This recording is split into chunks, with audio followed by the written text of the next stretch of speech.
Estamos aqui para mais uma videoaula. Eu sou o professor Luiz Felipe, de Geografia, do Colégio Oficina do Estudante.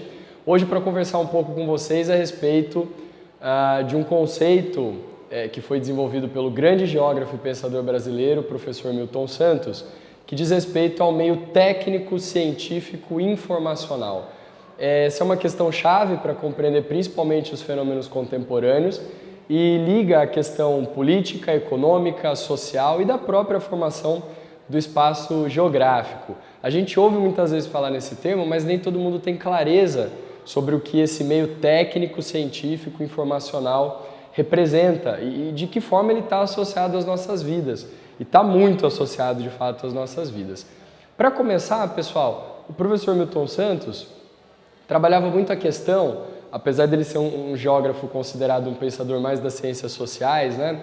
Ele trabalhava muito a questão da própria formação do espaço geográfico natural, ou seja, ele levou sempre em consideração para desenvolver a teoria do meio técnico, científico e informacional, a forma como o ser humano consegue interferir nas relações da natureza enquanto o ser humano não estava inserido dentro delas, ou seja, de que maneira as ações antrópicas ou de que maneira as alterações do ser humano e da civilização, das evoluções do trabalho humano, começaram a interferir nessa natureza em que, por exemplo, se respeitam as estações do ano, as plantas seguem aos ciclos naturais de chuvas, de temperaturas, e tudo isso começa a ser profundamente transformado, sobretudo na Revolução Industrial, na primeira fase, que acontece lá em meados do século XVIII, quando a agricultura começa a ser transformada pela técnica, ou seja, pelo plantio, pela utilização de máquinas, pela escolha de sementes,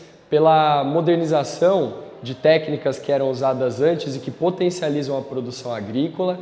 Daí a gente tem a origem do primeiro termo desse meio técnico, científico e informacional que diz respeito à técnica, que começa nessa primeira revolução na parte da agricultura, mas que logo vai para a indústria, ou seja, os modos de produção, dentre eles o principal, o Fordismo, o corpo que as fábricas ganham, sobretudo a indústria têxtil, depois também a indústria metalúrgica, mais para frente a siderúrgica, que vão ser os carros-chefes, né, para as indústrias de outras máquinas, inclusive a automobilística, sempre guiadas pela técnica, ou seja, a potência humana em transformar o meio de acordo com as suas necessidades, sempre criando métodos que são sinônimos de técnicas cada vez mais eficientes e que dão conta de produzir cada vez mais num período cada vez menor. Essa seria, portanto, a explicação dessa primeira parte do meio técnico, científico e informacional. O emprego da técnica, essa sofisticação,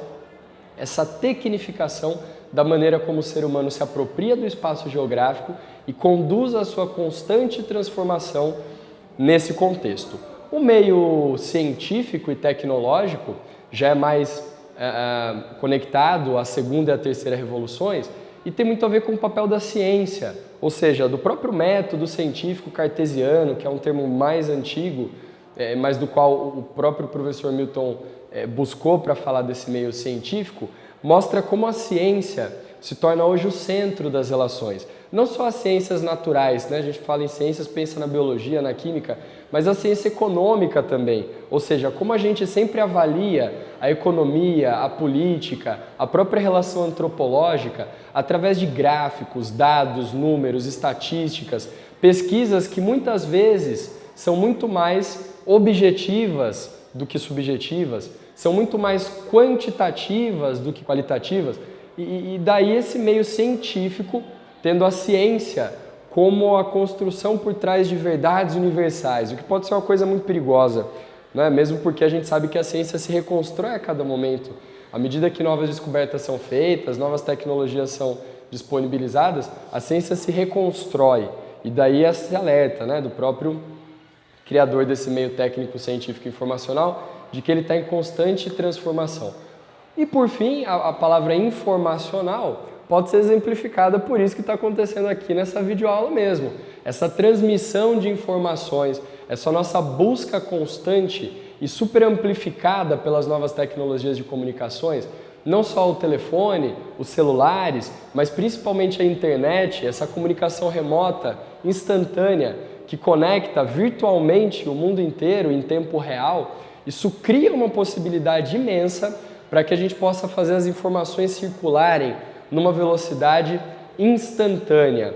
É possível hoje acessar em alguns cliques essa aula que foi gravada em outro lugar, em outro tempo, e que pode ser observada em outro lugar, em outro tempo, assim como ver o que está acontecendo hoje no Japão, ou saber quais foram os desdobramentos da última tempestade que aconteceu aqui em Campinas. A gente consegue, a um clique, a uma ligação, enxergar o que está acontecendo no mundo todo, e somos sedentos de informação. A informação ela está sempre atrás dessa busca, né? Pela própria ampliação desse modelo, que é um modelo que advém da terceira revolução industrial.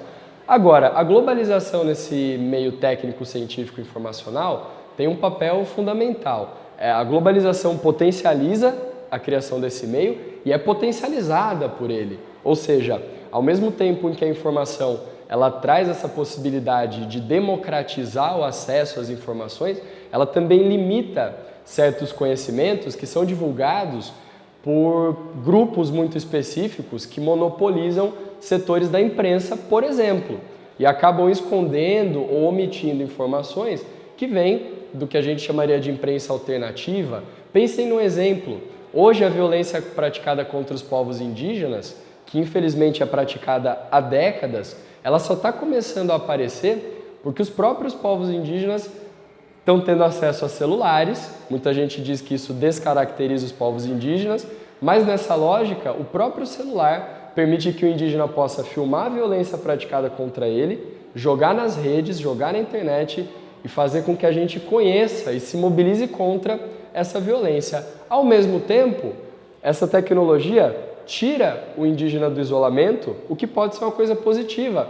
A partir do momento que tribos afastadas, que a gente não conhece, podem compartilhar conosco seus valores, crenças, costumes, forma de vida, e dessa forma, ao invés de eu estar descaracterizando a cultura indígena, eu estou ajudando a preservar essa cultura, porque ela está sendo registrada e está sendo compartilhada dentro de uma grande rede informacional. Assim como tudo na geografia, principalmente crítica, existe um lado positivo e um lado negativo. O meio técnico, científico e informacional, apesar de ser o ápice do avanço tecnológico, científico e informacional, é, em grande parte, excludente. Era uma característica que o professor Milton sempre destacava.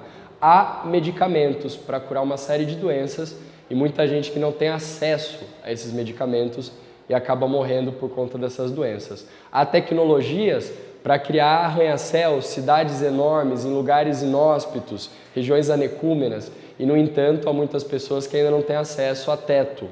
Há condições mais do que suficientes para produzir alimento e acabar com a fome.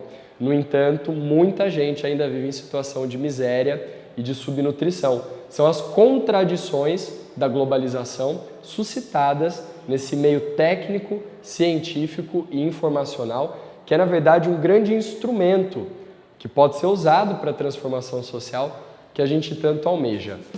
Fica a dica aí então, pessoal, sobre o meio técnico, científico e informacional. Havendo dúvidas ou comentários, fiquem à vontade para usar o nosso quadro aí de perguntas e respostas.